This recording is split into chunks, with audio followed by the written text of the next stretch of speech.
Today's reading brings us to the final days of Jacob's life, where he gathers his sons and speaks powerful prophetic blessings over each of them. We'll read from Genesis 49 to 1 to 50 to 26, where Jacob declares each son's future, charges them with his burial request, and then peacefully passes away. Afterward, we witness Joseph's continued mercy, faith, and confidence in God's promises, even after Jacob's death.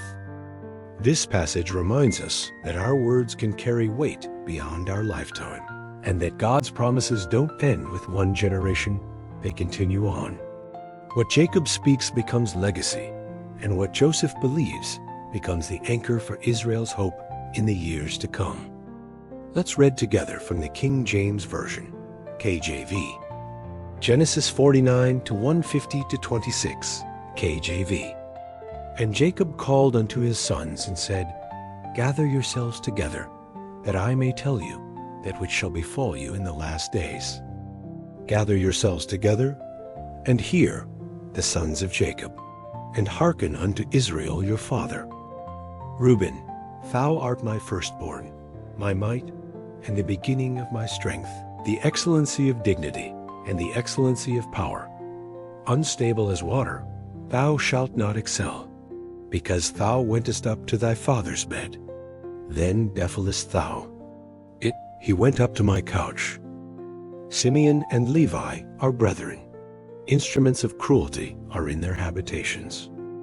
O my soul, come not thou into their secret, unto their assembly. Mine honor, be not thou united. For in their anger they slew a man, and in their self-will they digged down a wall. Cursed be their anger, for it was fierce, and their wrath, for it was cruel. I will divide them in Jacob, and scatter them in Israel. Judah, thou art he whom thy brethren shall praise. Thy hand shall be in the neck of thine enemies. Thy father's children shall bow down. Judah is a lion's whelp.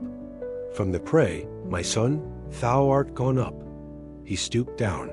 He couched as a lion and as an old lion. Who shall rouse him up? The scepter shall not depart from Judah, nor a lawgiver from between his feet, until Shiloh come. And unto him shall the gathering of the people be. Binding his foal unto the vine, and his ass's colt unto the choice vine. He washed his garments in wine, and his clothes in the blood of grapes. His eyes shall be red with wine, and his teeth white. Zebulun shall dwell at the haven of the sea, and he shall be for an haven of ships, and his border shall be unto Zidon. Issachar is a strong ass couching down between two burdens. And he saw that rest was good, and the land that it was pleasant, and bowed his shoulder to bear, and became a servant unto tribute. Dan shall judge his people, as one of the tribes of Israel. Dan shall be a serpent by the way, an adder in the path, that biteth the horse heels, so that his rider shall fall backward. I have waited for thy salvation, O Lord. Gad, a troop shall overcome him, but he shall overcome at the last. Out of Asher his bread shall be fat, and he shall yield royal dainties. Naphtali is a hind let loose, he giveth goodly words. Joseph is a fruitful bough, even a fruitful bough by a well, whose branches run over the wall. The archers have sorely grieved him, and shot at him, and hated him. But his bow abode in strength, and the arms of his hands were made strong by the hands of the mighty God of Jacob. From thence is the shepherd, the stone of Israel, even by the God of thy father, who shall help thee, and by the Almighty, who shall bless thee with blessings of heaven above, blessings of the deep that lieth under, blessings of the breasts, and of the womb. The blessings of thy father have prevailed above the blessings of my progenitors, unto the utmost bound of the everlasting hills. They shall be on the head of Joseph, and on the crown of the head of him that was separate from his brethren. Benjamin shall raven as a wolf. In the morning he shall devour the prey, and at night he shall divide the spoil. All these are the 12 tribes of Israel, and this is it that their father spake unto them, and blessed them. Every one according to his blessing he blessed them. And he charged them, and said unto them, I am to be gathered unto my people. Bury me with my fathers in the cave that is in the field of Ephron the Hittite, in the cave that is in the field of Machpelah, which is before Mamre, in the land of Canaan, which Abraham bought with the field of Ephron the Hittite for a possession of a burying place. There they buried Abraham and Sarah his wife. There they buried Isaac and Rebekah his wife, and there I buried Leah. The purchase of the field and of the cave that is therein was from the children of Het. And when Jacob had made an end of commanding his sons, he gathered up his feet into the bed, and yielded up the ghost, and was gathered unto his people. And Joseph fell upon his father's face, and wept upon him, and kissed him. And Joseph commanded his servants the physicians to embalm his father, and the physicians embalmed Israel. And 40 days were fulfilled for him. For so are fulfilled the days of those which are embalmed. And the Egyptians mourned for him 60 days. And when the days of his mourning were past, Joseph spake unto the house of Pharaoh, saying, If now I have found grace in your eyes, speak, I pray you, in the ears of Pharaoh, saying, My father made me swear, saying, Lo, I die. In my grave which I have digged for me in the land of Canaan, there shalt thou bury me. Now therefore let me go up, I pray thee, and bury my father, and I will come again. And Pharaoh said, Go up, and bury thy father, according as he made thee swear. And Joseph went up to bury his father, and with him went up all the servants of Pharaoh, the elders of his house, and all the elders of the land of Egypt, and all the house of Joseph, and his brethren, and his father's house. Only their little ones, and their flocks, and their herds, they left in the land. And there went up with him both chariots and horsemen, and it was a very great company. And they came to the threshing floor of Atad, which is beyond Jordan, and there they mourned with a great and very sore lamentation. And he made a mourning for his father. And when the inhabitants of the land, the Canaanites, saw the mourning in the floor of Atad, they said, This is a grievous mourning to the Egyptians. Wherefore the name of it was called Abel Mizraim, which is beyond Jordan. And his sons did unto him according as he commanded them. For his sons carried him into the land of Canaan, and buried him in the cave of the field of Machpelah, which Abraham bought with the field for a possession of a burying place of Ephron the Hittite, before Mamre. And Joseph returned into Egypt, he and his brethren, and all that went up with him to bury his father, after he had buried his father. And when Joseph's brethren saw that their father was dead, they said, Joseph will peradventure hate us, and will certainly requite us all the evil which we did unto him. And they sent a messenger unto Joseph, saying, Thy father did command before he died, saying, So shall you say unto Joseph, Forgive, I pray thee now, the trespass of thy brethren, and their sin. For they did unto thee evil, and now, we pray thee, forgive the trespass of the servants of the God of thy father. And Joseph wept when they spake unto him.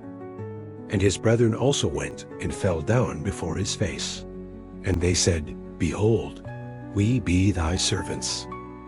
And Joseph said unto them, Fear not, for am I in the place of God? But as for you, ye thought evil against me, but God meant it unto good, to bring to pass, as it is this day, to save much people alive. Now therefore fear ye not, I will nourish you, and your little ones. And he comforted them, and spake kindly unto them. And Joseph dwelt in Egypt, he and his father's house. And Joseph lived 110 years.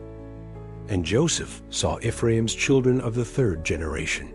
The children also of Machir, the son of Manasseh, were brought up upon Joseph's knees.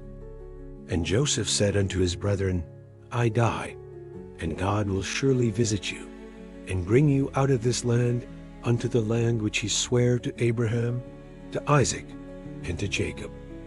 And Joseph took an oath of the children of Israel, saying, God will surely visit you, and ye shall carry up my bones from hence. So Joseph died, being 110 years old, and they embalmed him, and he was put in a coffin in Egypt. This passage is both a powerful farewell and a reminder that God's promises outlive us. Jacob gathers his sons to speak not just blessings, but prophetic truth about their futures. His words are filled with insight, correction, honor, and hope. Each son receives a message unique to his life and destiny. Reuben, the firstborn, is acknowledged for his strength, but Jacob also rebukes his instability and past failure. Simeon and Levi are called out for their violence, and Jacob declares they will be scattered in Israel. These aren't just observations. They're prophetic consequences that will later unfold in Israel's history. Then Jacob blesses Judah with one of the most profound prophecies in Scripture. The scepter shall not depart from Judah until Shiloh come. This points directly to the coming of the Messiah. Jacob's words mark Judah not just as a leader among the tribes, but as the royal line through which Jesus Christ will eventually come. Jacob continues, describing each son with poetic imagery. Zebulun as a haven for ships, Issachar as a strong laborer, Dan as a judge, Gad as a warrior, Asher as one with abundance, Naphtali as a speaker of beauty, and Joseph as the fruitful one who overcame great sorrow. The blessing over Joseph is long and rich, filled with reminders of God's strength, faithfulness, and favor. Finally, Benjamin is described as fierce and victorious. After these blessings, Jacob makes his burial request clear. He wants to be laid with his fathers in Canaan. Once he finishes speaking, he peacefully draws his last breath. The family mourns deeply. Joseph weeps over his father, and a royal funeral procession follows, a testimony to Jacob's significance, not only to his family, but to Egypt as well.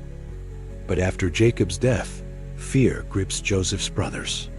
They assume he will now take revenge.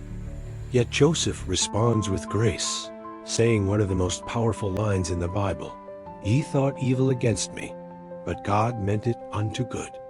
He reassures them that he will continue to care for them and their children.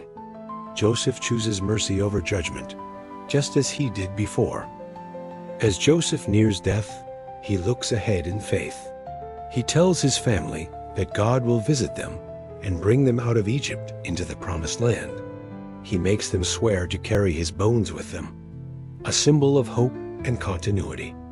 Even in death, Joseph's eyes are on the promise. This passage teaches us that our final words, decisions, and faith can leave a lasting legacy. Jacob's blessings shaped the future tribes of Israel. Joseph's forgiveness preserved his family. And both men pointed toward the faithfulness of a God who keeps his word across generations. Thank you for reading with us today. In these final chapters of Genesis, we witness the power of words, the beauty of forgiveness, and the enduring strength of God's covenant. Jacob's last breath was not the end, but a handoff, a legacy passed from one generation to the next. And Joseph, even in the face of past betrayal, chose mercy and pointed his family to the future with unwavering faith.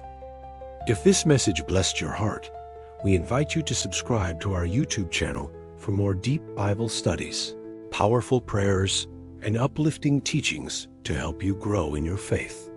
Be sure to turn on notifications so you never miss a moment in the Word with us. If you're facing a situation that seems uncertain or you're carrying wounds from the past, leave us a comment or message us.